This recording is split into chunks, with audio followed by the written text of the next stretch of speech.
Hey everybody, hope you're good and welcome back to Unconventional Athlete TV. As some of you might know, I was recently interviewed by a rather well-known unconventional fitness podcast called Lebby Stark. Link will be in the description. It was a great podcast. It was a long one, almost 2 hours. But at the very end, the last thing we discussed was a video that I uploaded almost 10 years ago to another channel that I run that was specific to my gym, Long Beach Kettlebell Club.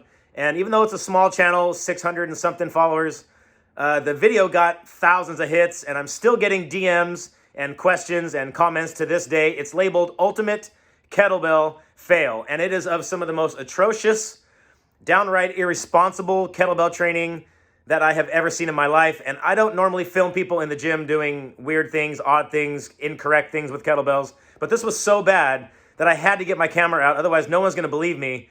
And I'm probably not going to say anything this bad ever again. So link will be in the description for that video. It's unedited, so if you want to see the whole thing, click the link.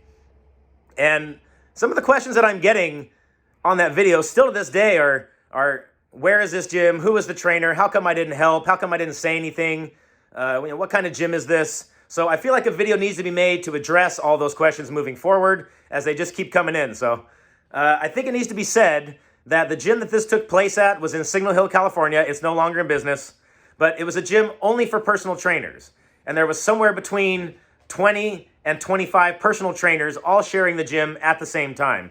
I happen to have my own subleased space that was mine and no one else could use, and the rest of the gym was community property. So I got to see all the other trainers, some good, some bad, but this was downright some of the most irresponsible kettlebell training that I've ever seen.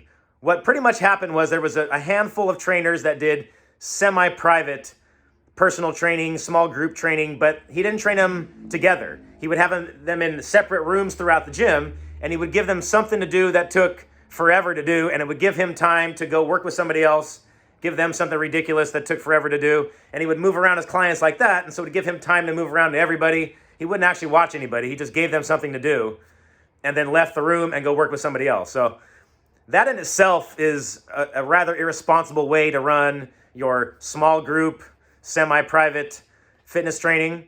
Fortunately, the trainer in this situation is no longer training clients. He has moved on to other ventures in life, so I don't feel the need to say his name, put him on blast, or call him out or anything like that. We're just going to leave it as it was somewhat disrespectful to the student and irresponsible as the trainer. You don't make it any easier for someone like me, who I make my living off kettlebell training and unconventional fitness training, which is it's already hard enough to get clients as it is.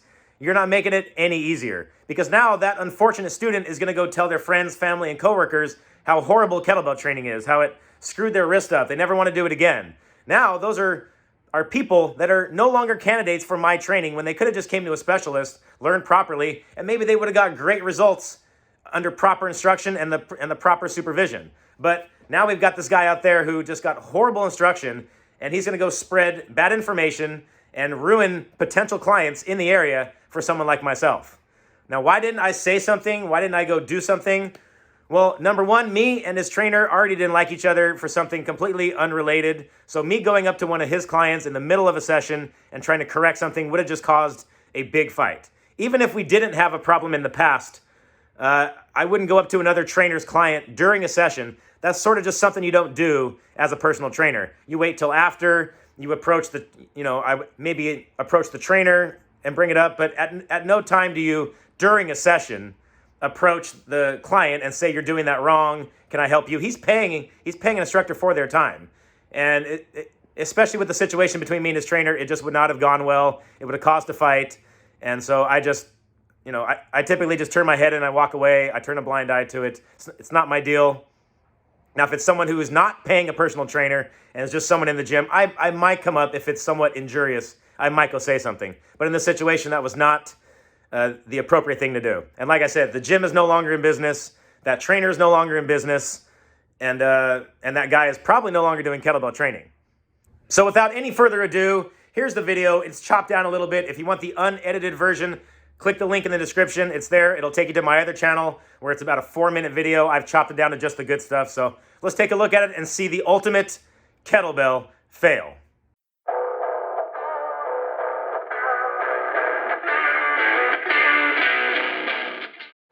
All right, here we go. It's late at night. I'm cleaning my area. I'm done with work, and there's still a couple people in the gym. Whoa, here we go. So we got this guy doing some kind of a squat, snatch, long jump, and he clearly doesn't have the instruction with any kind of lockout, hand insertion. Oh, even worse with the guy on the right. That's a wrist. And like I said, let's skip forward a little bit to the other view so you can see. The trainer's just giving him something to do to keep him busy for a few minutes so we can go work with somebody else in a different room. But he doesn't even want to spend the time teaching the lockout, the hand insertion, or any basic kettlebell skills so we can give him an exercise like this, which I wouldn't give to a student anyway. Oh my God, you can see this guy's just hating it. And he's got gloves on. So, I don't know, snatch, squat, long jump combo, all the way down the turf, all the way up. I'll be back in 15 minutes. I'll see you when you're done type thing. And somewhere along here, this guy gives the kettlebell a dirty look like it's the kettlebell's fault. Like, no, it's your trainer's fault. And like I said, this can be hazardous to your health if you're a kettlebell instructor. These are just eyesores that you hate seeing. Wish this guy would have came to me and just got proper instruction. But it is what it is. Ugh.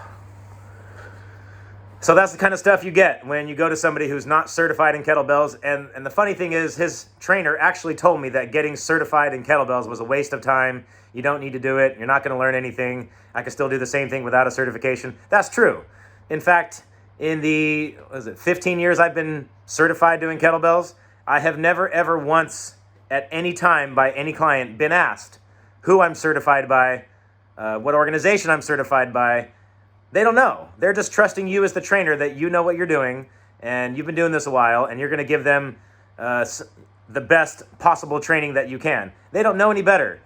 So they're not going to ask. Yes, you can probably get away with training people without a certification and never get challenged on it or caught on it, but clearly this is what you're going to get when you go to people who are not certified in kettlebells, and furthermore, a trainer that believes he doesn't need to be certified in kettlebells. So happy training. Find a certified kettlebell instructor if you're watching this video and you're looking at getting into kettlebells and you're not sure if you're doing it right, or you just want to get the proper instruction before going off on your own. I suggest you find someone certified by a reputable company like Strong First, RKC, IKFF. There's a bunch of them. But look it up. If you don't know, message me, and I will send you someone in the area or a reputable organization that you could look at and see if they have something coming up in your area. But hopefully you find somebody certified and somebody that cares about you, your body, and you progressing properly in kettlebell training.